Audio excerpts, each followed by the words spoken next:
This is going to show the ice shooting at a couple different angles in super slow-mo so we can see what happened. Okay, you've been warned. Many of the narratives are false and ridiculous. I'm not inclined to believe anything unless I can see it myself. Because if you're not skeptical, even if only 1 in 5 false narratives stick, you'll still wind up believing boatloads the way things are these days. So I'm going to do a lot of freeze frame and slow motion, just to see what we can know. Also, really trying to understand what's real helps me deal with the stress of all the stuff that's happening. Or maybe it doesn't. I still try though. Just now, partially obscured by the caption, he changes the phone to his non-gun hand. I'll play it again. Look toward the bottom of the screen. I should point out now that I do think he panics, or at least I hope he does, and this is just him being in a state of readiness, as the other agents are approaching from the other side right now. But also, just a second before, while he pointed the camera at her partner, you'll see at another angle, she actually tried to pull out right then, but had waited for a car to pass. I really do hope he just panics, but for completeness I have to mention another disturbing possibility that he walks around front to prevent her from trying to pull away again, as the other agents round from the other side, with the intention of using force as she does. Renee Nicole Good, the victim, gives us several indications of panic, and there's quite a large YouTuber who goes over them in great detail. I'll link the video in the description. It's a good video to watch if you're curious.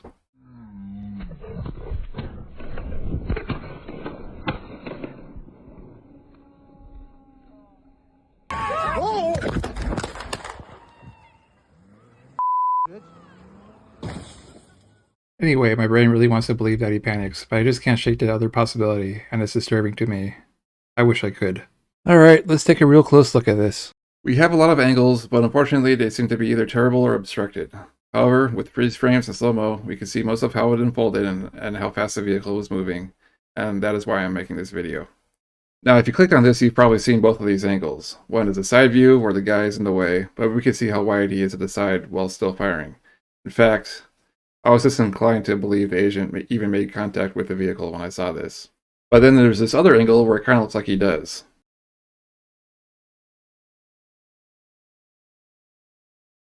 But when they're synced, at a point where it looks like he's still being pushed by the vehicle here on bottom, we can see that he was already clear.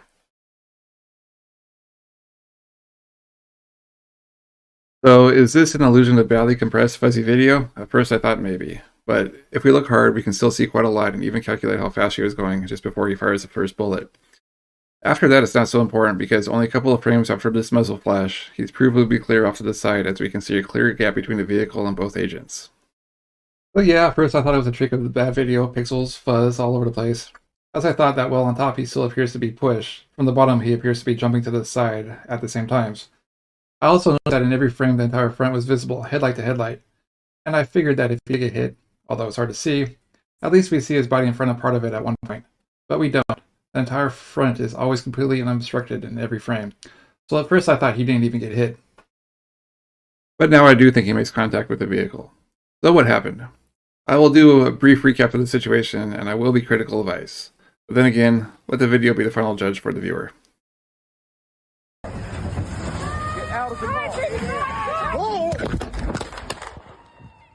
The agent had been filming her on his phone. He had his arm fully outstretched, as we can see here if we squint really hard. She was doing a thing where she was honking on her horn to alert the neighborhood of possible raids. From interviews, we know that some of the residents thought they were there to hit an elementary school, although that's unproven. But later that day, a high school will be hit, however.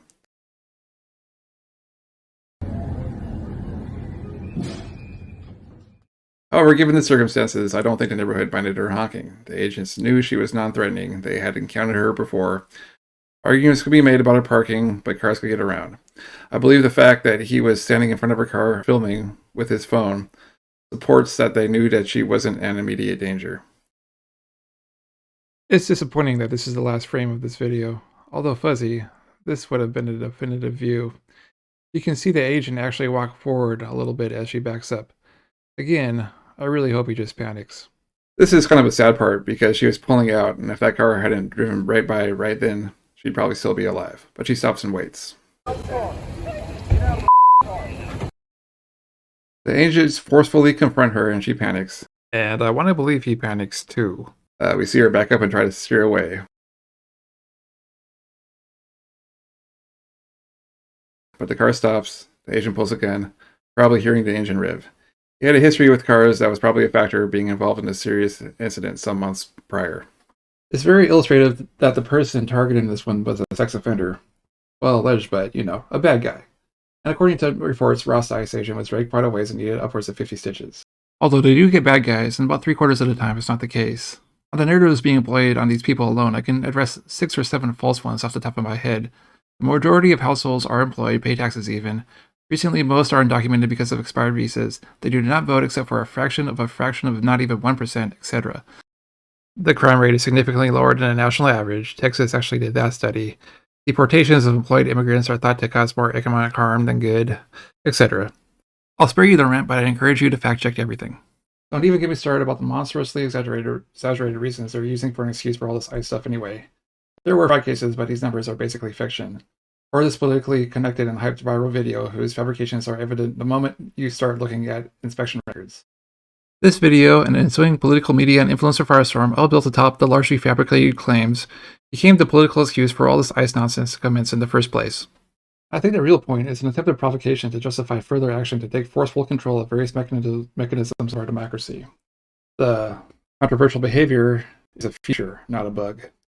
Thank goodness it's not playing very well for the majority of the public eye right now.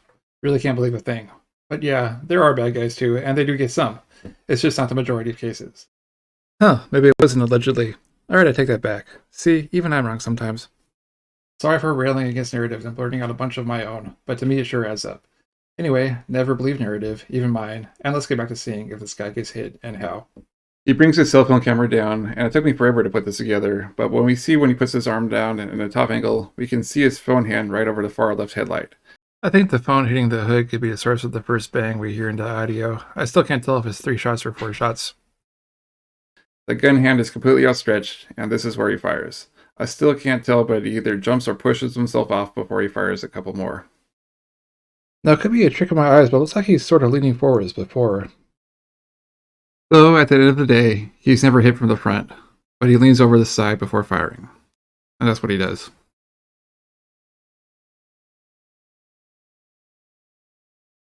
Here's the same 4 moments of interest from the synced up view.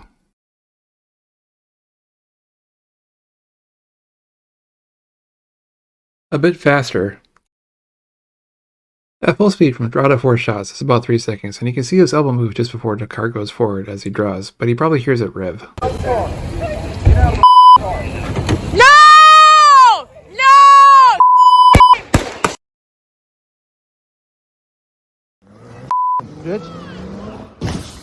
For whatever reason, they don't let paramedics get through for a while. She was still alive when they did get there. She likely mostly bled out over those 15 minutes where they couldn't get through. Shame! I didn't really consider the possibility that she was still alive for quite some time, but suddenly I understand this physician's concern a lot more urgently.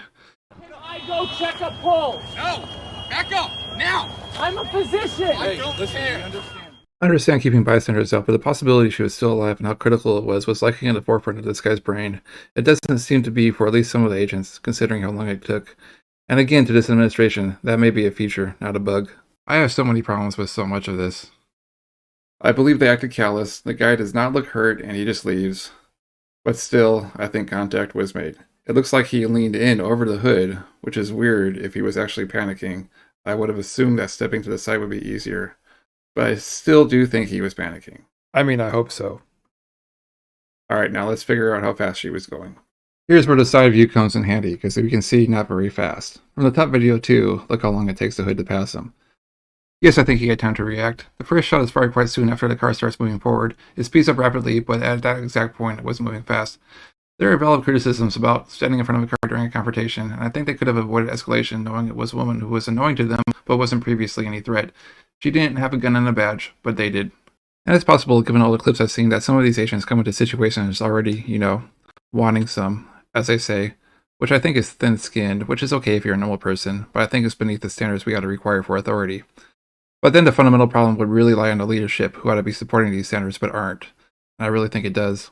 I still think he panics. Nothing will be ever looked at, so it's just hypothetical. In fact, they started an investigation into the deceased woman's partner for what? I don't know. Giving him sass, I guess. This caused a handful of prosecutors to resign, and it's not the first time.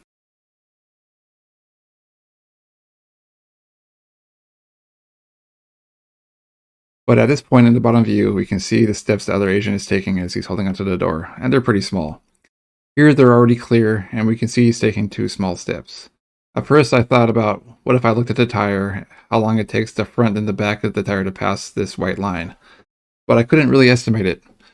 What we do have is the agent's hand on the front door handle here, and then he takes a step, and right here his arm is by the back handle as it's still stretched and still kind of in the same position relative to his foot. This is about the same time frame that we're interested in, so let's use these as a point of reference. From this frame, grabbing the front handle to this frame, grabbing where his hand is by the back, it's exactly 1 second in the timestamps. And with a reasonable margin for error, we can see the car has moved approximately 1 door length, plus about a foot to account for the step that the agent takes. Google said these doors are 36 to 38 inches wide, so let's go with 38, the larger value, and add about a foot on top of that, which totals reasonably about 50 inches in 1 second. I'm going to be off a little, maybe 10-15%, maybe it's longer, maybe he moves less than a foot, but that's my best good faith estimate, about 50 inches in about 1 second at this crucial time. This is not very fast. Do the math and get 2.84 miles per hour. My old chemistry professor would probably have me call it 3 miles per hour because of significant digits, but that's still just a brisk walking speed, and I hope the tiny steps can further show the evidence for that's about how fast she was going. Of course, this is average speed. It's slower to start, faster at the end, and with the high revs, the speed is probably increasing like a curve. But his phone comes down about halfway through. We see it on the hood for a few frames. That's toward the end. So if we're generous, maybe somewhere between 3 and 4 miles per hour. That's still pretty slow though. So they're saying he had internal bleeding. If you collide with a wall of moving car at 3 to 4 miles per hour, would that do it? Well, he's got a bit of a gut, and as someone with the same, I can tell you we fall a bit heavier. So if I'm right, he's leaning forward, and if he hits his chest on the hood for a fraction of a second, it could easily double the effective velocity to about 6 to 8 miles per hour, and that could bruise a rib or such. So it is possible. I don't believe anything until I see it, but this one could be true. And again, I'm not saying for sure, but it is possible. CBS, who reported this as of yet unverified internal bleeding, based it on unnamed administration context, and they had internal concerns about potential issues with the quality of the information. The media giant itself has faced concerns that they may be beholden to administration pressure in ways that are concerning, but that's a whole nother rabbit hole. Man, though, I gotta tell you, I miss when presidents didn't do this stuff so brazenly, and I didn't have to be suspicious of literally everything. But still, internal bleeding. It could be possible. It's not impossible, at least. But I can understand the skepticism because I'm a bit of a skeptic myself, and we've all seen a lot of ridiculous stuff, and I had to watch it a few times myself before I could understand how it could happen. Of course, if I'm right, it's really only explained if he leans into the vehicle at about the same speed he happened to be going at that instant, which is pretty slow. I still can't tell, but that does bring up the hypothetical. Did she hit him, or did he lean forward into the car to fire? It was all over in an instant anyway, and I think with better standards in multiple areas, this could have been easily avoided.